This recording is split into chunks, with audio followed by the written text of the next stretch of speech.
They're broke. Thank you. And I will be happy to answer questions after for you about land acquisition. Okay, so we've had a couple of meetings already, and there's been some recurring questions that have come up, and I'm going to try and answer some of these, hopefully put some of your concerns to bed. Okay. Will there be public access? Yes, there will be public access to the refuge. The things that we're focusing on are those big 6 things that we talked about: hunting opportunities, fishing opportunities, environmental education. We're also going to consider some other uses that have come up. There's been some interest in hiking and biking and having horse access, and we're going to consider those as well. What about vehicle and boating access? Boating access is going to continue just as it is on state sovereign waters. That includes your airboating access. If we establish a national wildlife refuge and it borders up against the Kissimmee River or one of the lakes that's considered state sovereign waters, nothing's going to change. You'll still have access to that land, just as it is today. Regarding vehicles, typically on national wildlife refuges, remember I talked about being a national network of lands? We typically do not allow off-road vehicle use. It's only street legal vehicles that have access to national wildlife refuges. If I register my ATV with the state, allowed on conservation easement lands. As I mentioned before, on conservation easement lands, it's the landowner that maintains the land and all the access and the uses that occur on that. So if there was hunting leases on there, if you're running ATVs on there, or swamp buggies, or whatever it is, those things still occur. The only thing primarily that we're interested in is the development rights, so that it's not developed into another type community or Walmart or anything. Just keep the buildings. Will easements eliminate recreational activities? No, just as I mentioned. If the use is occurring on those lands now, we're not going to have any authority to control those activities. It's going to stay with the landowner. So the easements that we're going to consider, they're basically development rights. We want to make sure that the land is maintained in perpetuity the way that it is now. We might entertain, as part of that, is restoring wetlands or doing some forest management or having grazing activity changed a little bit. But those are the only things that we're looking at doing.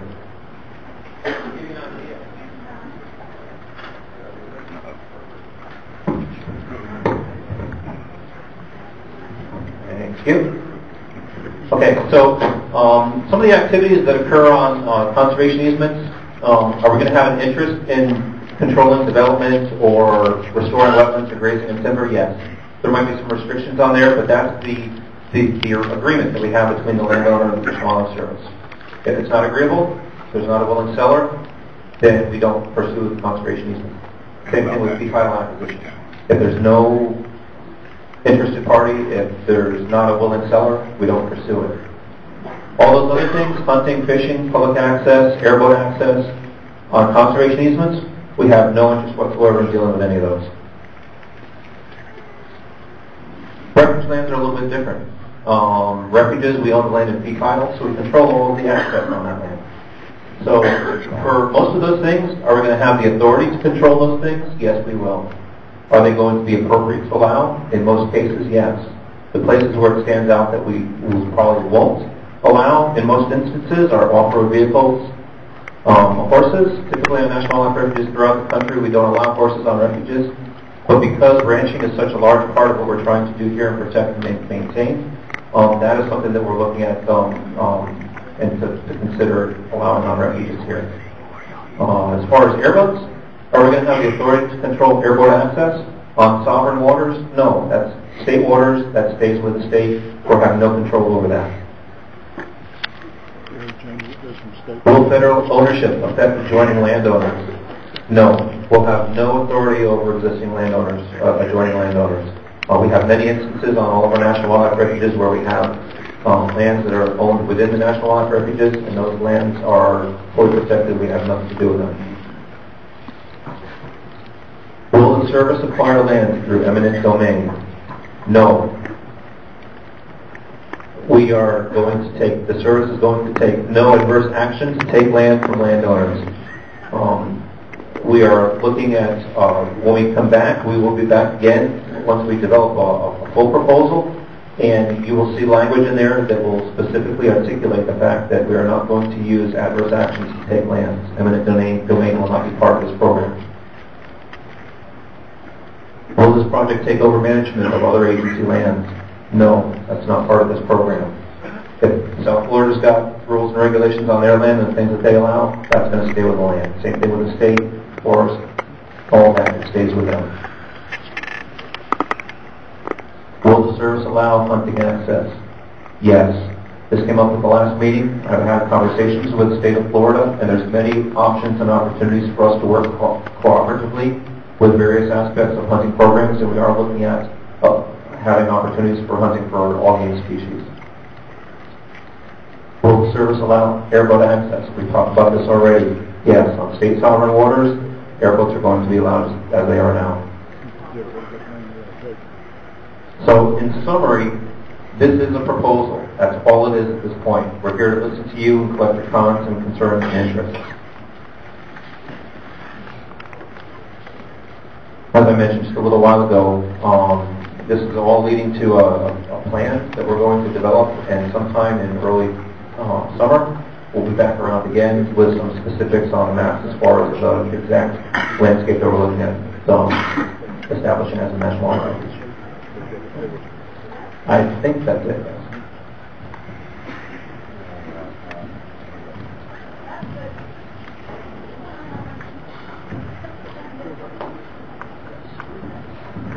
Okay, we might have lost the mic.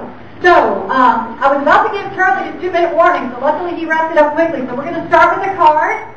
And what I'm going to ask you to do is, as I call your name, if you can make your way over here to Keenan and stand over here, we're going to then stage up, and you'll speak up here with me.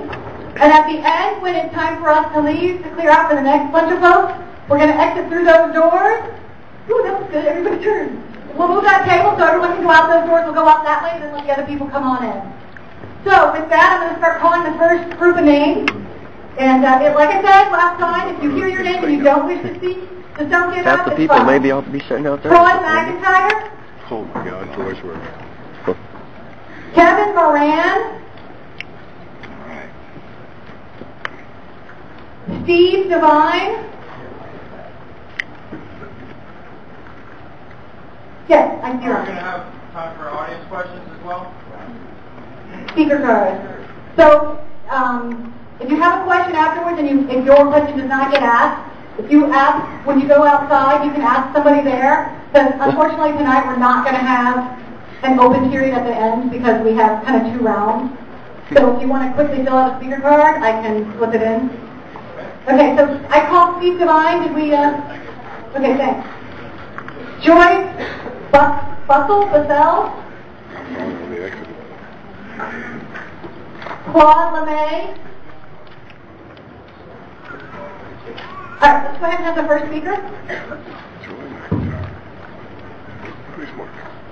Good evening. My name is Troy McIntyre, and I'm from the River Ranch area.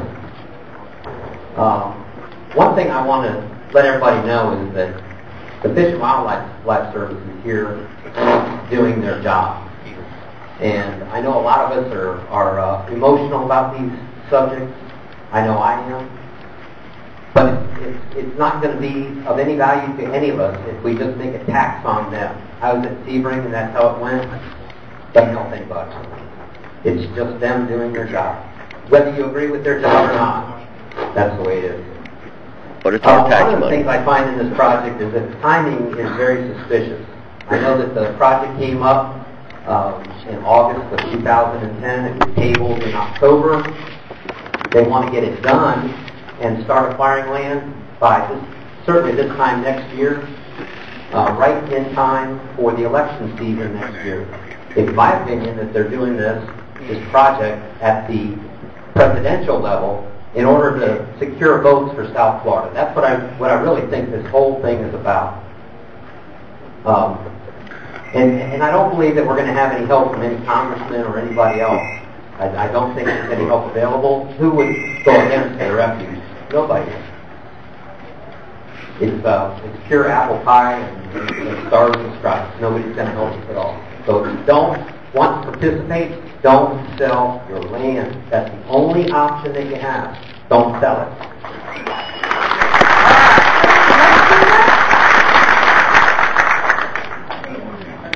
Hi, I'm Steve Devine. I just have a question for the staff here.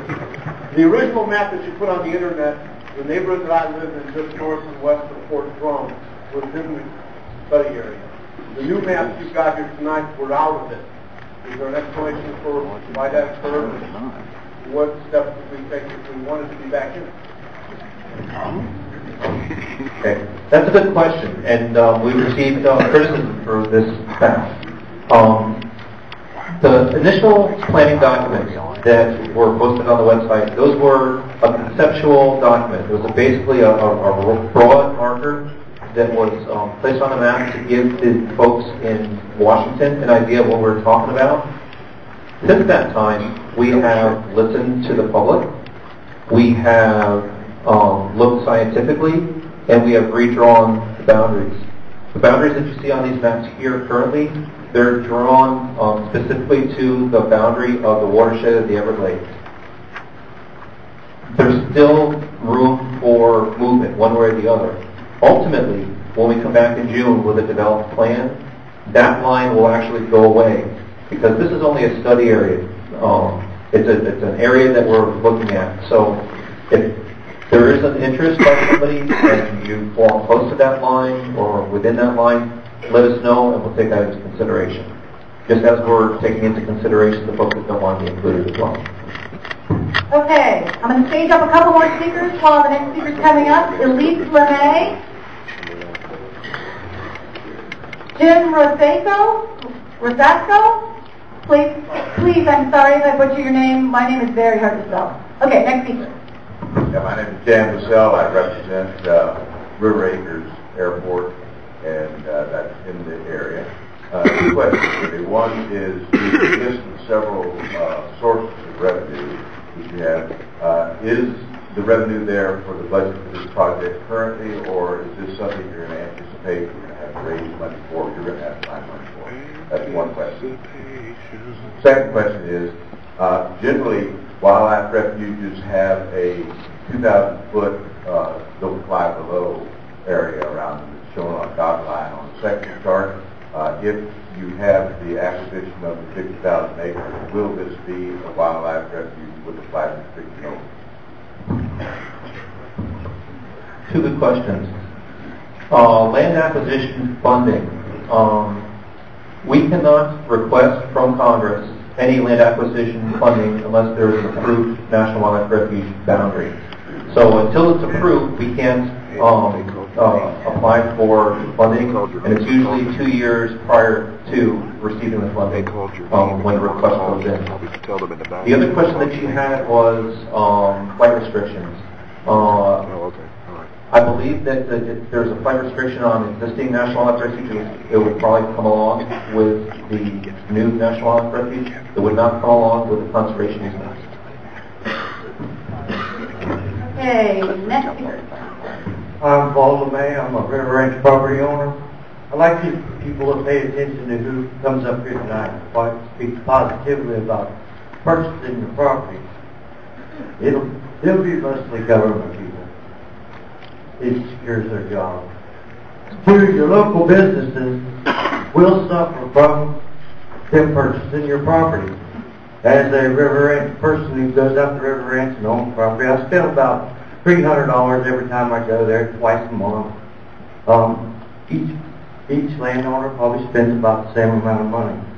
150 times that, $450,000 a week going to your local businesses.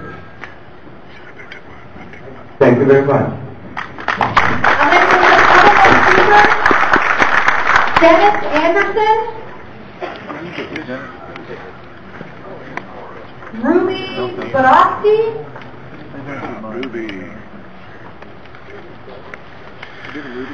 Eric Kimmel. Hi, my name is Elise LeMay. I'm a property owner, and I want to say that I've spoken to about 500 property owners, and out of the 500 property owners so far, no one has said they would sell.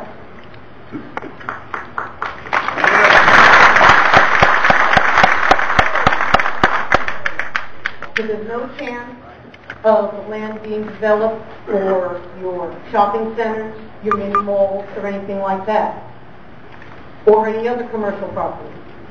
Also, River Ranch property owners were not informed of these meetings, if it wasn't for me.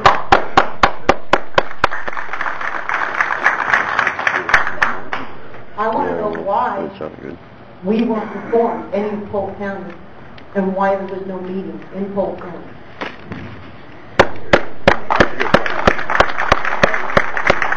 Okay, so when we look at this boundary of this big study area, we tried to pick what seemed like the most appropriate locations for meetings that would make it a little easier for folks to get to so they wouldn't have to come out to all four.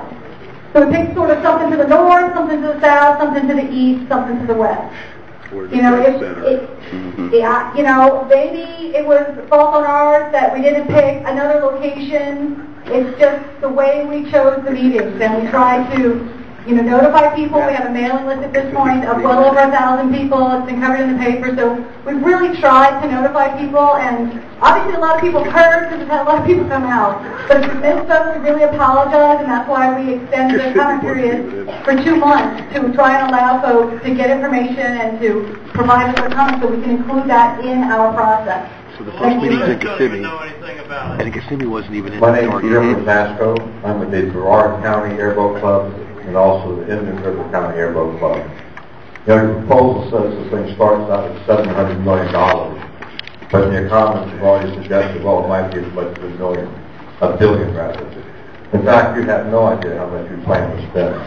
There's no criteria on the size of these refuges. This may be 150,000, 1,000 acre lots, for all we know. There's no talk about any kind of creation of corridors. This could be hopscotch all over this whole area.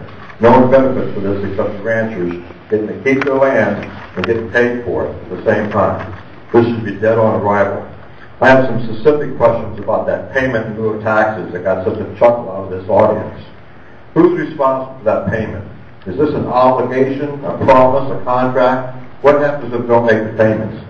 How does that Refuge Revenue Sharing Act, Public Law 95-469 really work? Each refuge makes its own income, or is it the whole package?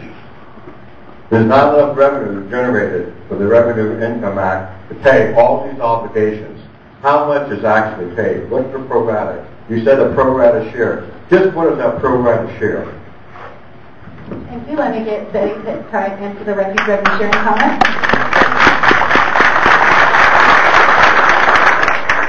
The pro rata share is 3/4 of 1% of No. I understand the definition. Okay. How much are you paying? You paying 50%? You paying 75%? You paying 10%? How much of that are you actually paying? You're obligated to pay instead of taxes. You're going to make these payments. How much of those payments are you actually making? Are you making 100 cents on a dollar payment? Are you making 50 cents on a dollar? It's a simple question. How much of this obligation are you really paying?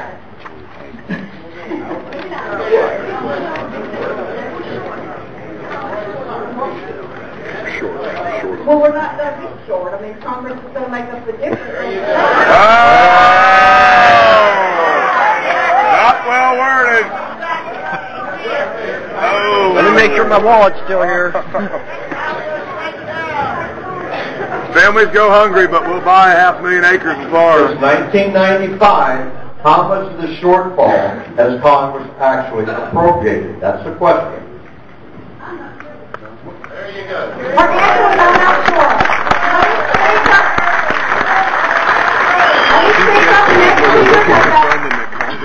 Bill Butcher? Ford Cook? David Lithgow or Lithgow? John Lithgow's brother. Scott Fitzpatrick? All right. Hi, my name is Susie Dawson, and I am a endangered in species. I am a fourth generation Floridian, dated back to the early 1956 dated. Just to let you know that all I can say to you and all of you is do not sell. Do not sell. It's not in your interest. The devil is in the details. One thing is, I do own property at River Ranch, and I'd like to know, are you going to allow us to continue and use eminent domain on our tenant use in big typers? So don't say that don't do this because you do. And I'd like to know if ATVs, boats, airboats, trucks, whatever they want, hunters, are going to be allowed on this property, and I think you will use eminent domain.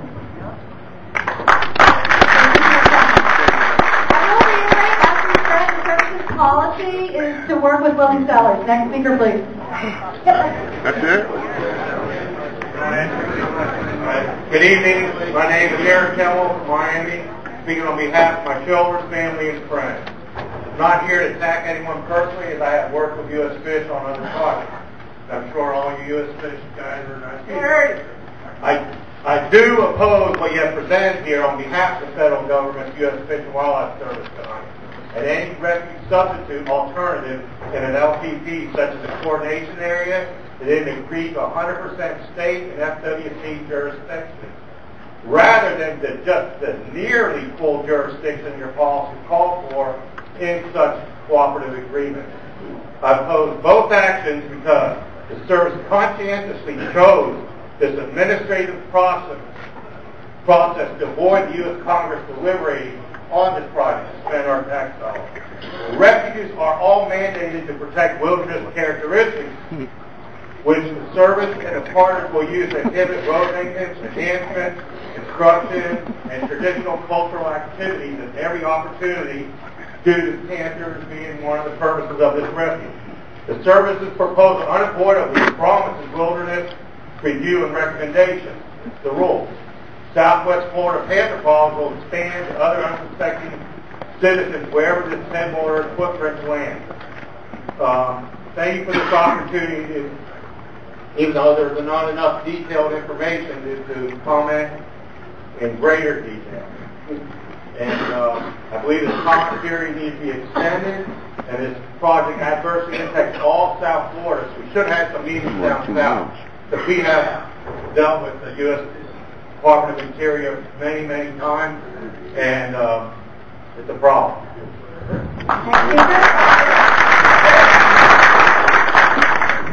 My name is Ford Cook. I'm a 6-year resident here in Okeechobee. I've been coming here for about 20 years. I had a hunting lease on some property in Sarasota that was 27,000 acres. It was a large cattle farm, as most of the property is. It looks like it's on this list. State came in, federal came in. They did the same thing, and all of a sudden, no problem. You can hunt on the property. You can continue use as is. Oh, by the way, you can't use your fuel tanks. You can't use your buggies. You can't use your ATVs. If you want to get around the 27,000 acres by foot, well, who's going to hunt by foot? The other thing that we need to pay attention to, especially the airboaters, they're saying state waterways. Well, what about the waterways that are on property? And some, they have rather large lakes, they have creeks, they have access to.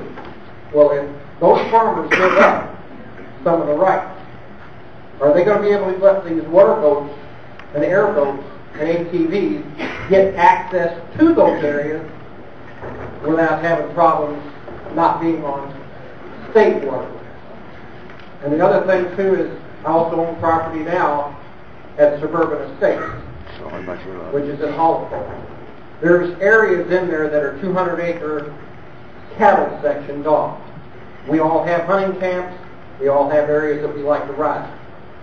If they come and they sell that 200 acres, is the state going to say we have no access to our private land of 1 to 4 acres by cutting off the 200 acres or using easement rights?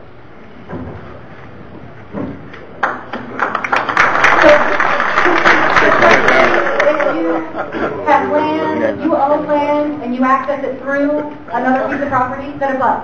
Okay, you're still allowed access to your property. So when we have property that we hold and there's an inholder, they have the right to still access the property.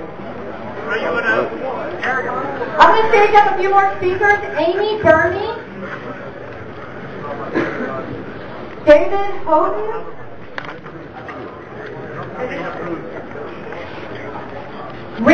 Most? Not a public speaker. Steve Hayes? Okay, I'm going to call you on. Butch Ferrando?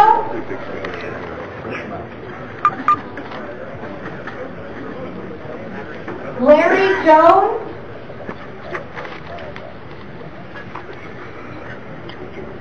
Ken Fritz? Be smart. I go up there, the first thing I'm going to do is make a little bit of Good evening. My name is Scott Fitzpatrick, and I'm with the Owens Law Group. Good to see everyone here tonight. I represent several thousand landowners within the proposed project area, and I'm just here tonight to say that these are not willing sellers, nor will they ever be willing sellers. In summary, here are my two major concerns. One is our country's broke. Spending $1 billion on this project at this time strains credulity. Number two, also I'm concerned about the number of occasions historically which willing seller projects have turned into eminent domain proceedings. Again, thank you for your time.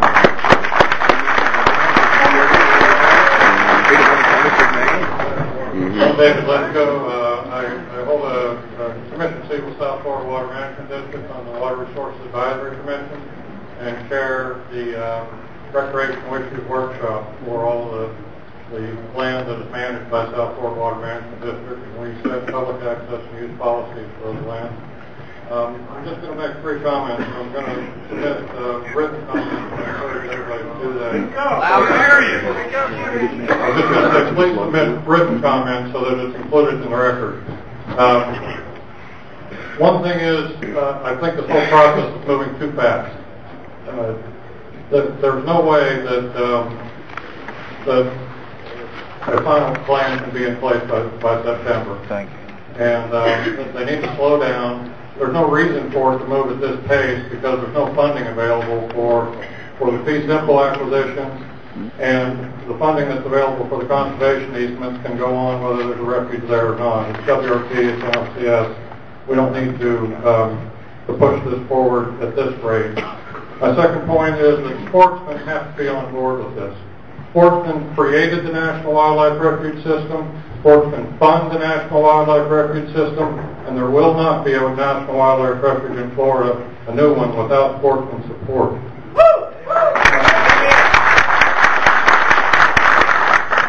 And then my biggest fear is that existing state lands will get included.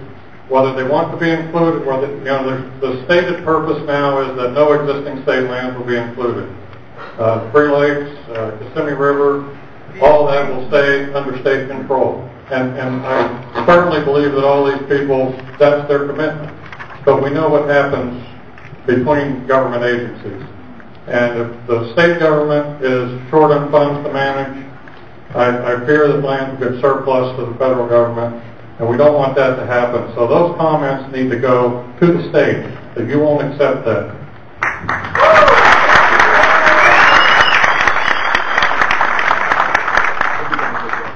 Good evening, everyone.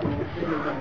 I'm a little suspicious myself because it seems that this proposal came along just when land value was the value of the land. And I'm wondering if we're going to be given, a little bit of money or not. That's my concern. She said she wanted to know if they would be given a little bit of money for their land, and I think a quick answer about how the land is valued. Well, the land is valued by the property having appraiser's it appraised office. by a local appraiser who knows the values of the area. It just fell. The property price just went down. The taxes went down. Everything went down. Then the appraisal went down. It would do that. We're going to move on to the next speaker. It's based on the assessed value. Trying to tell you our property ain't worth crap. Hi, I'm Steve Hayes. I'm from Vero Beach. And I came over here with one thing in mind. They're talking about spending $700 million of our tax dollars, or the majority of it is our tax dollars. And they're buying property, they're buying easement. I don't know about anybody in this room, but I think if you were to go out and buy property, Right now, ranch land, open ranch land is going for $3,000, $3,500 an acre in rental fee. If they're going to buy it, they need to buy it like they were buying it out of their pockets, not out of the tax fund. They need to pay the price for it. They're paying $3,500 for easement. They should be paying maybe $1,000 for easement and $3,500 to own it instead of $7,000. It's just a little thought on the tax expenditures that we're going through right now. Thank you very much. Next speaker.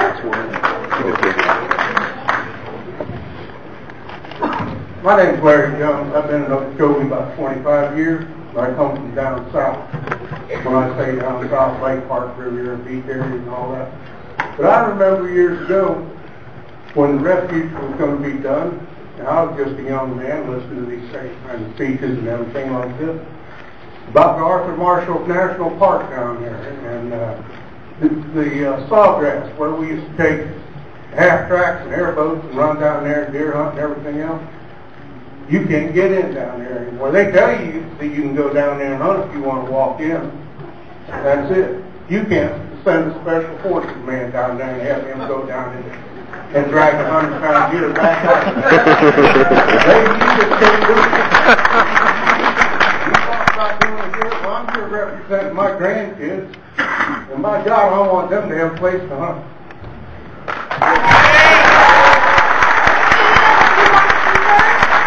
Walter Pine, Tim Hall, Ed Wilson, Frank Denninger. Don't we need a vote many of them? Hi, my name is Frank from Western property in River Ranch. I have a question. If from what I understand, the division on the board that papers sent out there, if nobody in River Ranch sells, it's going to be exactly as it is today. We can do whatever we want with it, basically, and just continue on today. What's going to happen if, let's say, 50% of the people sell? What happens to the other 50%? Are you going to mark the land where it's not allowed to four-wheel on or whatever? What's going to happen to the rest of that land? Are you going to change the boundary and then not purchase their land? Pete, do you think you have problems with people cutting fences? Speaking specifically to the folks in River Ranch, we had a discussion outside the foyer here at the lobby here a little while ago. I can assure you that as the manager of this project, that we are not interested in fee title acquisition within the River Ranch community. That is just not something that we're going to entertain. We would be interested in talking to folks about conservation easements, which would not impact any of the existing public uses that are occurring there. So we're talking about existing public uses like ATVs or swamp buggies and things like that. With a conservation easement program, you'd still be able to do that. Yes. Love it.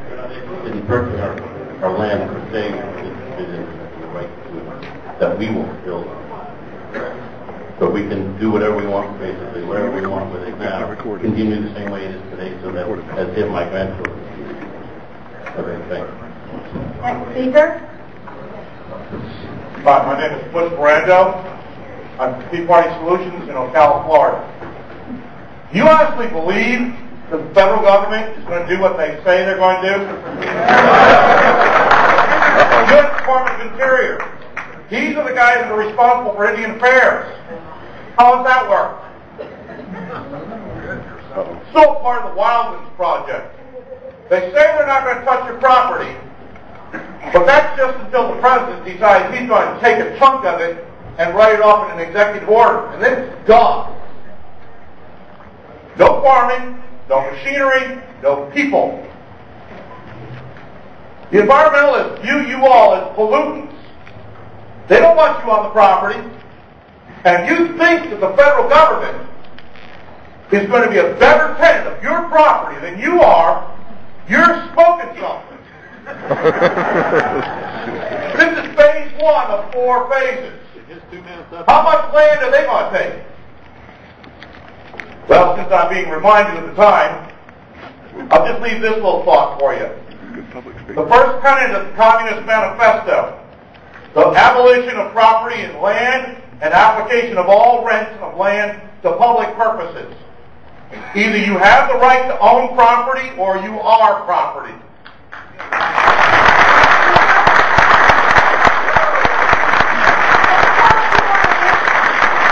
Norman Miller? Wow, that was hardcore. Norman Miller?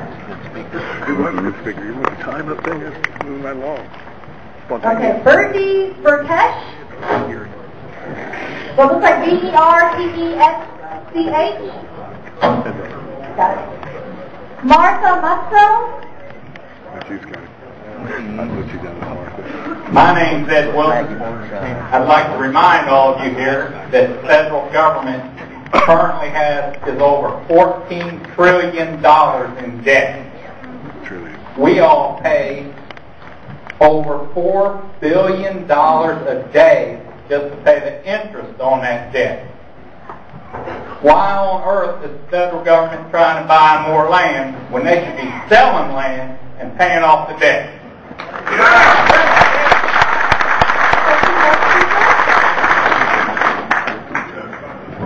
Hi, my name is Frank Denninger from Miami or Hialeah, Florida. I'm speaking on behalf of the Everglades Coordinating Council and Jetport Conservation Club. We oppose this or any proposal from the service that has any jurisdiction over, including coordination areas, any jurisdiction other than state, and the coordination areas that don't offer 100% authority for the state will not be acceptable either. We oppose the headwaters for other reasons. Number one of them, because you chose the process intentionally to avoid the Congress of the United States. That's a bad trend to be set to charge. That bothers us. Not to mention the loss of sovereignty of the state of Florida when the federal government takes control. Also, I think that one of the biggest things tonight even amplifies the problem I was going to mention. I believe you violated NEPA by failing to provide real detailed information for the people that come here to make really informed comments off of. No detailed mapping, no nothing. So they spend their time asking questions here instead of knowing the details, coming in and informing you of what they need. And your other promise of wilderness is also unacceptable, and like the man said, page 21, section 14, hitting in the special considerations part. And your other biggest thing is, folks, these people are desperate down in South Florida, state and federal agencies, to move some Panthers out of town. They're overrunning Naples and Collier County from one end of the place to the other. And if you don't think one major goal here that hasn't been mentioned, you haven't heard the word Panther, have you? They want to keep that baby low under wraps, I think. This is my opinion. And they are heading this way because once that refuge fee purchase land is purchased, nobody has to ask permission to drop them out like they do now. And they ain't getting permission now in Florida or any other state. So we have the right to hunt on their land, right? Hi, my name is Tim Hall, and those were a couple tough acts to follow. I'm glad I didn't have to be up behind that other guy with the checkered shirt on. He was pretty fired up. But anyways, I've been a lifelong sportsman. I caught my first bass when I was probably 4 years old, which I know is late for about half of you guys.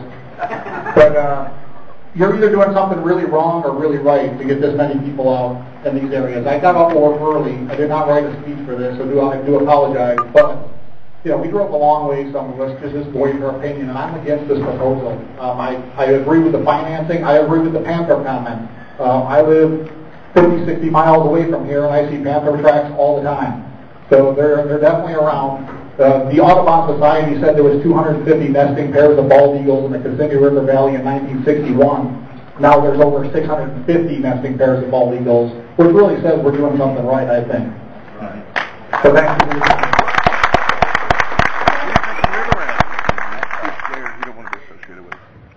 I'm Norman Miller from Florida for about 12 years, Indiana for about 50 years.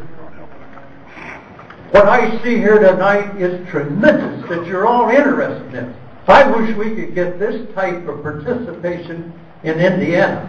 I think what is being proposed here is a great thing for the whole country. We are losing in this country, think of this, from 10 million to 30 million acres every year to development. We can't stand this in this world.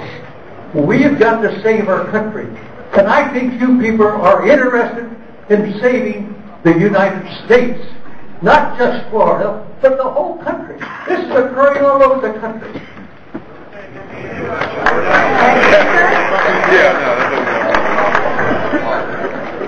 Hi, my name is Bergie. I am coming from Sanibel Island, Florida, where we have the J.N. Ding Darling National Wildlife Refuge.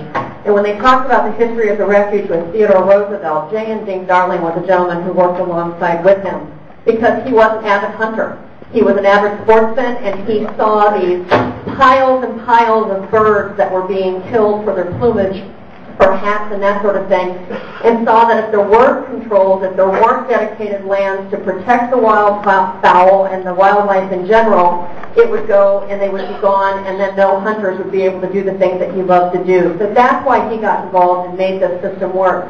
The Ding Darling National Wildlife Refuge brings in almost 1 million visitors a year. We are a part of a friends group that supports that refuge, and the refuge staff, the Fish and Wildlife staff, are wonderful, very cooperative with us. They allow us into the system. The recreational activities are there: fishing, kayaking, canoeing, photography, anything that they would like to do. We don't have hunting there, but that was specifically done when J.N. Ding Darling and the whole group said this is primarily for birds. And it's been a wonderful economic driver for that city. I think besides the beaches, we're the #2 reason that people come to that area to visit, because they want to be surrounded by the wildlife and be a part of the refuge system. We're very supportive of this. The gentleman here before that I walked in with is right. If we don't start watching what we do with the development, it can just take over, and the landowners today may not sell, but their grandchildren or great-grandchildren may be in situations that they have to sell, and then it could be developed into something that you would be very sad to see developed. So I hope you will reconsider and listen to them. I trust the refuge system. I trust the Fish and Wildlife system, and they've worked very collaboratively with Sanibel. All right, I'm going to take a few more speakers. Keith Fountain. We have Keith Fountain. Gary Cartwright. Gary Cartwright. Keith Fountain here? Ivan Clement. Keith Fountain here. Pat Anderson. Can I get a couple takers? Selma Pine. And Jan Jacobson.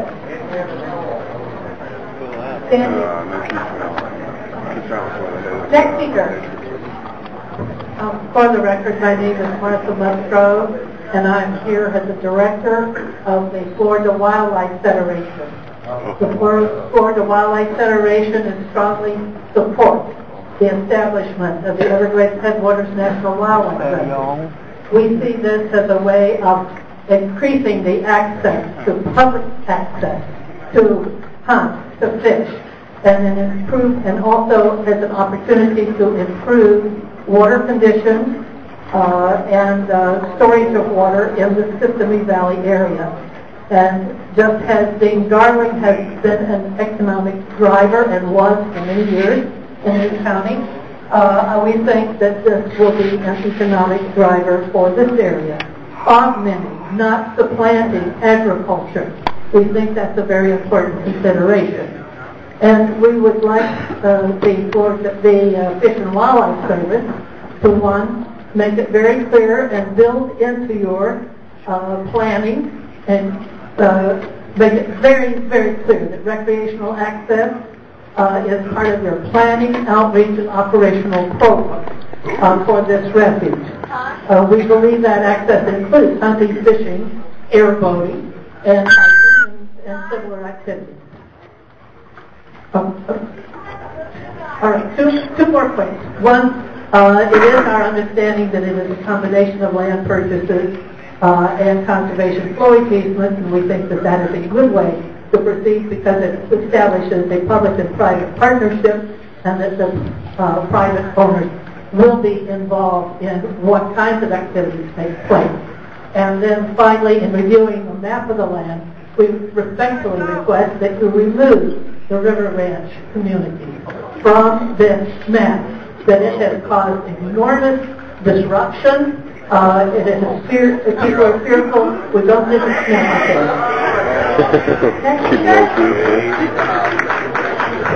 Good afternoon, I'm Isaac Clemens. I've lived here all my life, and I think if they really want to buy property, go buy Disney World.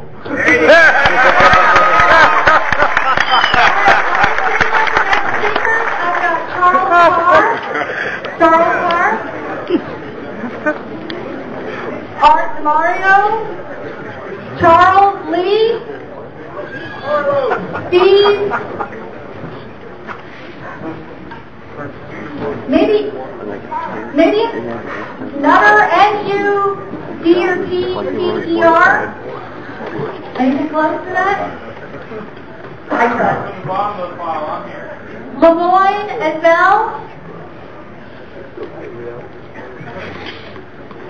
Bill Dover. Bend over.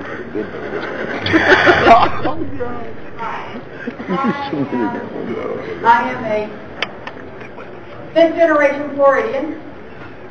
I was born in Brevard County, and I've lived around the National Wildlife Refuges all my life. And I have to say, I have several oppositions to this. One, as they mentioned earlier, is the funding. Why are we buying when we can't pay our debt that we have now? We've indebted our children, our grandchildren, and our great-grandchildren at this point, and their progeny. We don't need to indebt them anymore. Our founding fathers said we were not supposed to indebt our children. And we've done it to a horrendous degree. This is not needed. It's not necessary. And personally, I think the state of Florida should take the example of Utah and begin eminent domain proceedings to take back the federal land, the lands that the federal government owns by eminent domain.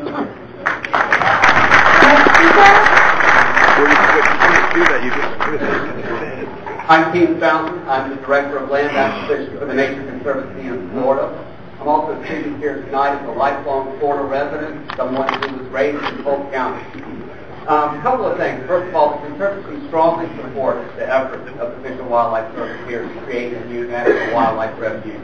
The Upper Kissimmee Basin is a region of unparalleled wildlife diversity in the state of Florida, and much of that is a testament to the stewardship and ethics of the landowners that own the land. Next, you need to know all the conservation partners that support this have the utmost respect for your property rights. And lastly, I want to make a comment that we strongly support this open process. This is fairly unique to Florida. Fish and Wildlife Service is employing an open process here, having these listening sessions. This is an opportunity for every one of you to craft the vision of this part of Florida and craft the future for future generations. Thank you. Property rights. All right, I'm going to tell you that we've got about 14 minutes. If you did submit a card and you did not get a chance to come up, I am going to ask that you exit with the crowd. We're going to let the next group come in, and then if you can come back around and fill in the empty seats because there weren't as many as there are in here at this point. So if you did fill out a card, I do ask you to come back in, go out and come back in so that we can kind of make it fair for everybody. Take the next card from the bottom. I'm Lamorne Eville. I was born here in Okeechobee. Been here 82 years. I'm a World War II veteran. I'm against all of this that's going on. And what this people have done to South Florida and Florida is criminal. They ought to be up for justice some way or another. And I don't think it's right. And as long as I'm alive, I'm going to fight it. And I'm just like I've been fighting with everybody else.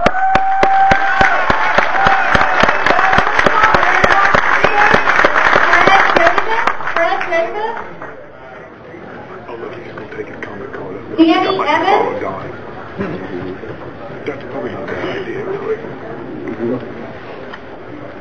Thomas Waters.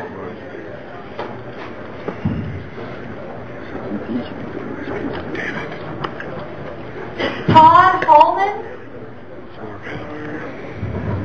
I'm Charles Lee, Director of Advocacy of Florida Audubon Society. We have been working with ranchers since the early 1960s to establish voluntary agreements for the protection of wildlife in this area. We strongly believe that moving forward with a refuge and conservation area is a good idea, and we support it. But we have some priorities that we want to recommend to the U.S. Fish and Wildlife Service in that regard. One, we believe that the primary activity should be focused on voluntary purchases of conservation easements from the owners of large, contiguous ranch properties.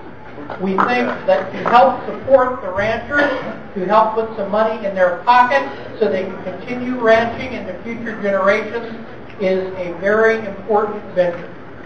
The second thing is that we do not believe that it is efficient as a land acquisition strategy, whether the owners of those lands are willing sellers or otherwise, to focus on areas where you have hundreds or thousands of 1 acre or 5 acre lots. River Ranch would be a good example. We think that the Fish and Wildlife Service should focus on the large, contiguous, ecologically important tracts. The third thing is with regard to recreation and hunting and fishing. We are not in any way opposed to hunting and fishing. A good example of good wildlife management that should be emulated by this proposal is taking a look at the Three Lakes Ranch wildlife management area and the management of hunting and other recreation that has been conducted by the Florida Game and Fish Commission, now the Florida Fish and Wildlife Commission. We are supportive of that under those regulations in the new revenue. Thank you very much. All right, I'm going to call one more name to stage up. Terry Leatherwood.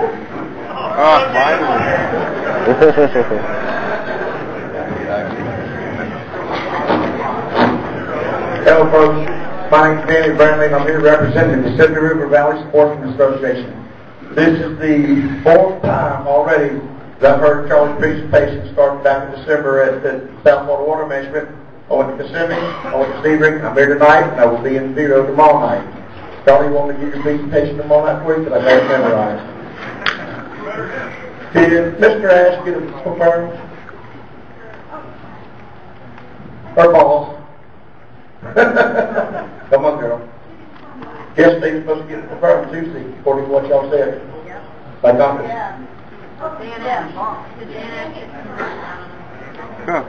This is y'all's boss. You don't know if you got confirmed? Okay. All right. I hope he's taking notes. Okay, folks. Off. Next Tuesday? Not yesterday? Okay. They say this policy is for willing sellers only. They go by their policy. This Dan Ash guy that's not even confirmed yet is who makes the policy. One person can change all this. One person can pull the internet domain stuff. His name is Dan Ash, and I've got his email address. They have not provided me, although I haven't asked for the phone number yet. So internet domain still is the policy because this one person makes the policy for U.S. Fish and Wildlife, and his name is Dan Ash. But y'all need to remember that. Lake Wells Ridge State Forest, Charlie mentioned last Friday night at Sebring. He didn't mention it tonight because I brought up the fact that Lake Wells Ridge State Forest, they bought that, it's in my backyard, no access, period. So they don't want to tell you some things like this. The service says allow, they say wildlife first. Well, how are they going to allow hunting if you're going to kill their wildlife? That's not going to happen on the majority of the areas. There's 28 in Florida, I believe, but only a couple of them have hunting. At Sebring, I don't know why we had no FWC officers in sight. FWC officers should be the one that's taking care of the game in the state of Florida. We have our own game. We do not need the feds coming here to take care of what we have in our own state. Comments on the website, they appear to be online comments only. I was told at the first meeting in Kissimmee that all the comments would be put on the website in the PFD file. This is my third meeting. The comments from the meetings, the people who come out and tell everybody what they want, that hasn't happened yet. They're talking about planning for 150,000 acre refuge.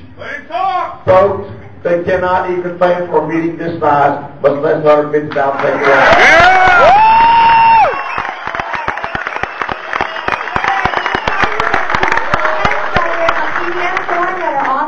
The compilation of comments that have been submitted as of February 3rd. So they are before the Seabury meeting. They include the Kissimmee meeting and the written comments that have been submitted since then. Next week, I'm one person, so, bear with me. I'm the one who has put it all together, so next week I'll have time to get all the comments that have been submitted, because there's a pile of them that are submitted in writing, and then, of course, the last three meetings, the one last week and these two. So next week, we'll have all of the comments that have been gathered to date, including the last three public meetings up on the web. Right now, it is as of February 3rd, so it is before the Seabury meeting. Next speaker. Hi, my name is Fred Davis. I'm a member of the board of the Florida Trail Association. I work with the Florida Trail Association. It's a 5,000-member volunteer group. Our mission is to plan, build, maintain, and encourage the use of hiking trails and camping throughout Florida. Our 2-year trail is the Florida National Scenic Trail. This is similar to the Appalachian Trail and extends entirely. We're very interested in this project. We support it. We support any project that protects natural resources and provides recreational opportunities. It's important to us because we prefer routing for the National Scenic Trail, both hiking and study areas. We have some trail already on the ground on the existing public property. What's interesting here in the audio, the first two meetings, the other meetings they've had. So we look forward to working with U.S. Fish and Wildlife Service to help plan and maintain recreational opportunities in this community. Thank you. Hey, you can do it now. Next speaker. Got another minute? Maybe you didn't use it. Yes, my name's Danny Evans. I live in River County. Been here my whole life. I was born and bred Florida, proud to be one. My question to y'all is, I'm trying to get slapped in the face on this. You're politely telling us that we do not have the common sense or brains to take care of our own background. Is that what y'all are saying? We need federal government to take over for us? Is the question.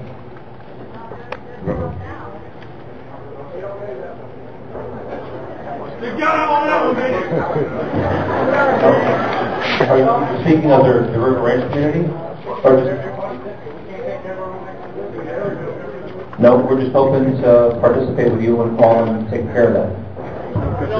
There's a difference between participate and take over. Okay, let me back up. I know a lot of people, and I'm going to speak on one specifically. Bill Benjamin District in my neck of the woods, he has been ringing my phone off the hooks. I spoke with FWC, I did work on their boats, I did work at St. John's. None of these guys knew about it when I went to them. None of them. How can our own people not know about this when it's hard asses on the line? I urge you, I had a board meeting a general meeting with my club the other night, and this is over what's not holding that whole club. We have property owners all around us, including volunteers, all of them. They had in our club. They said no possible way. I can't understand why we can't take care of our own neck of the woods. I have somebody else take it. Last thing is, when they take it, it's done. Remember that. Keep the stuff in your head. When it's out of your hands, it's out of your hands. I hope it don't happen. That's all there is to it. Thanks. Good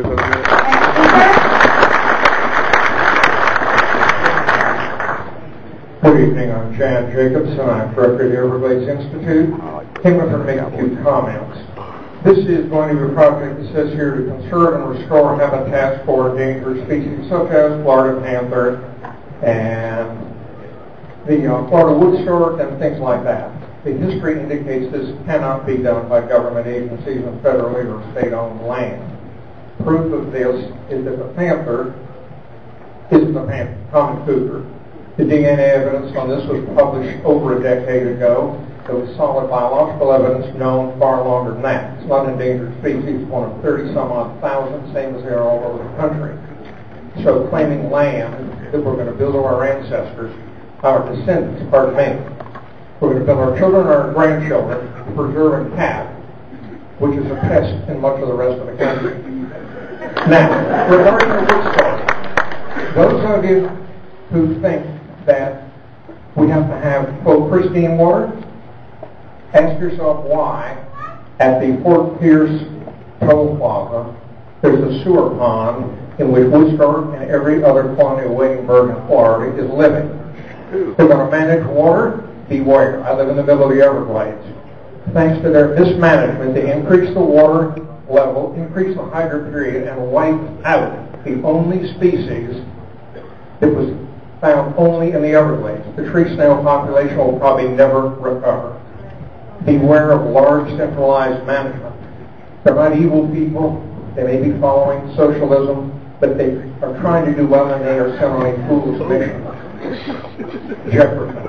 Were we told by Washington, when to sow, when to reap, we would soon walk for bread. He knew better than allowing the government's control of farming or land in general. That's why the Constitution does not allow for refuges, parks, or most of these other things. The Constitution would indicate this.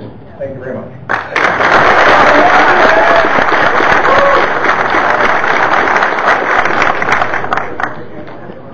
My name is Walter Pine. Mike's fun to play with. I want to read you something that's in their own documentation. Since refuges must be managed for wildlife, first, lands and waters within the National Wildlife Refuge System are closed to public use unless specifically and legally open under specified conditions, providing for compatibility with refuges purpose. They establish a refuge, you are controlled. You live within the boundaries of that refuge, you are under their control, whether you agree to it or not. The issue you're going to have to deal with is whether this gets done. Participating in the process that you're dealing with right now, it will get done. We've seen it too many times.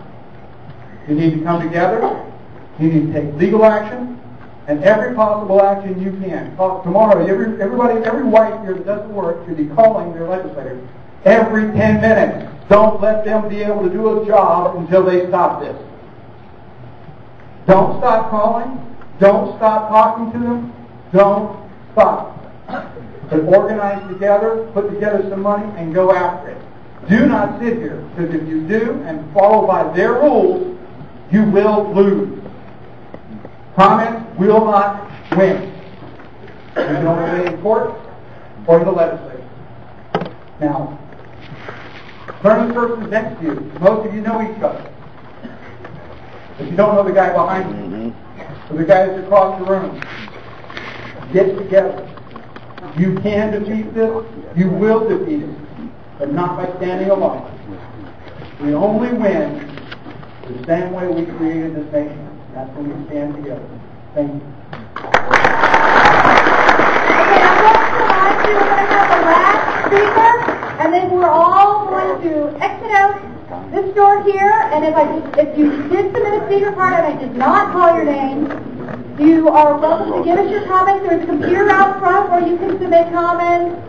You can write your comments down. After the group comes back in, you can circle back around and sit down again so that we can get through to your comments. I'll take this one quick question. Real quick, if you're going to put those comment cards in the next group, are you going to put those on top so we have a chance to say what I'm going to do is call all the people that I already called who are obviously in the next group. Right. And then I'm going to call this deck because I've tried to assure that this deck, the people actually came. The last speaker. How you doing, guys? I don't really know who we're talking to here, because is there anyone here that can make a difference as far as what we're doing, or are we just talking to ourselves? As far as I'm concerned, who's in this room? Anyone taking notes as far as on the state side or anything like that? Okay, is that happening? And is it going to make a difference, or are we just preaching to the choir here? Because that's kind of how it seems. And I'm right with the guy that was just before me. We need to take legal action. Let's get it where it counts. I don't want my land taken away. I don't want it taken away from my son or his son or anything else. My son's seen more wildlife in Halapaw than I've ever seen when I was growing up. Ever. And it's there now. And it's not controlled by the government. We don't need it to be. There's a reason it's private property. We don't want it that way. We want it to be ours. And we want to control it. We maintain the roads. We do whatever we need to do. And that's it. And there's a lot of wildlife out there. And you're talking about a corridor for wildlife coming up from the south to the north. Guess what? It's already there. We don't need your help. That's one of the things. The other thing, you mentioned earlier that you couldn't get people out here, this and that. Well, guess what? The news channels cover your story for free. All you got to do is pick up the phone. They cover them for free. The children, all that stuff, kids that go out there all the time. And as far as the panther, they've been extinct for a long time. They're crossbred with cougars now. You can't even find a Florida panther, a true one. I mean, come on, man. And you guys are talking about participating in all that? No, you're not participating with me. You're taking my land away from me and my son and my other son and his son and all that. You're taking my land away from me. So you're not participating with me as far as I'm concerned, and I'm not selling.